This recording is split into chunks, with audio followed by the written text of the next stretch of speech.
الراجل ابو سيد يا اختي حاطط نقره من نقر العيل الصغير حماده ابننا، ما تفهميش ليه يوم يختم النجمه بتاعت الصبح ينادي على الولا. حماده يا حماده. ايوه يا بابا. اصحى يا ولد عشان تروح المدرسه. حاضر يا بابا. يا اختي في ايه يا ابو سيد؟ ايه يا بمبا؟ حرام عليك يا اخويا، خلي الواد نايم شويه. لا يصحى بقى، يا دوبك يفطر ويلبس. يعني هو هيفطر ويلبس في قد ايه يا ابو سيد؟ خليك نايم يا ولا.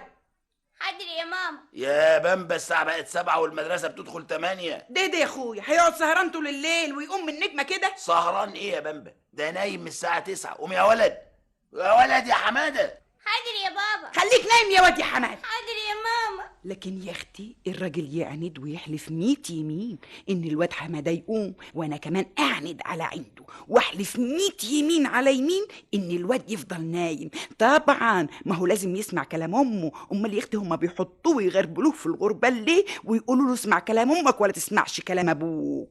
وحياتكم وشويه وشويه وتدب خناقه بينه وبين الراجل ابو سيد، وحماده يقعد يتفرج علينا، والنتيجه يا حبيبتي ان انا قعدت جمعه بحالها وانا زعلانه مع ابو سيد ومخصماه، والواد يوميها طبعا ما راحش المدرسه ولا فاتش يختي شويه ايام، ولقيت لك الراجل اللي حاطط نقره من نقر العيل يقول له حماده، ايوه يا بابا. عملت الواجب يا ولد؟ لسه يا بابا. طب اذا كنت عايز تلعب شويه يبقى اعمل الواجب قبله وبعدين انزل. حاضر يا بابا. طب قولي لي بقى يا حبيبتي، اقعد انا كل يوم والتاني اعمل لي خناقه مع الراجل ابو سيد؟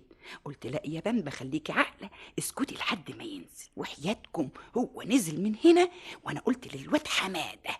بقول ايه يا حماده، خلصت يا اخويا الواجب؟ لا يا ماما. طب ما تقوم تلعب شويه يا حبيبي تحت وبعدين تعالى اعمل الواجب. بابا بعدين يزعل مني يا ماما. لا يا حبيب ماما لا، انا مش هقول له انك نزلت الا بعد ما خلصت الواجب بتاعك وعملته. طيب بقى يا ماما.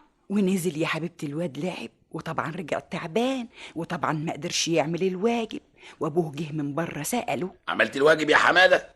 حماده يا ولد، يا بابا. عملت الواجب؟ عمل. شاطر يا حماده شاطر. انا دلوقتي مبسوط منك خالص. وفضلت يا حبيبتي على كده، كل ابوه ما يقول له على حاجه اقول له على عكسها، عشان يتعود الواد انه يسمع كلامي انا ولا يسمعش كلام ابوه.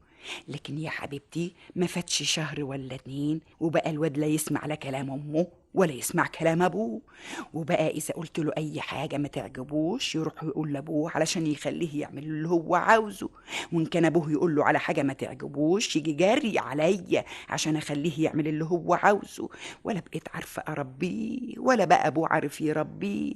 واخر يا اختي ما فاض بي قلت لابو سيد، وش اخرة ده كله بقى يا ابو سيد؟ اخرة ايه يا بمبا؟ الواد يا ابو سيد ده بقى يسمع كلام حد ولا عاوز يسمع الا كلام نفسه، بقى يهمل في دروسه، شهادته جايه يا اخويا كلها كحك كحك كحك احمر، كل كحك قد كده. الكحك الاحمر ده مش هو السبب فيه، احنا اللي غلطانين يا بمبا. ليه بقى يا ابو سيد؟ علشان لازم نتفق مع بعض وتبقى لنا كلمه واحده قدامه، واذا اختلفنا في حاجه بخصوصه يبقى اختلافنا بينا وبين بعض ولا يكونش قدامه. لازم سياستنا تبقى واحده ولا حدش فينا يكسر كلام التاني.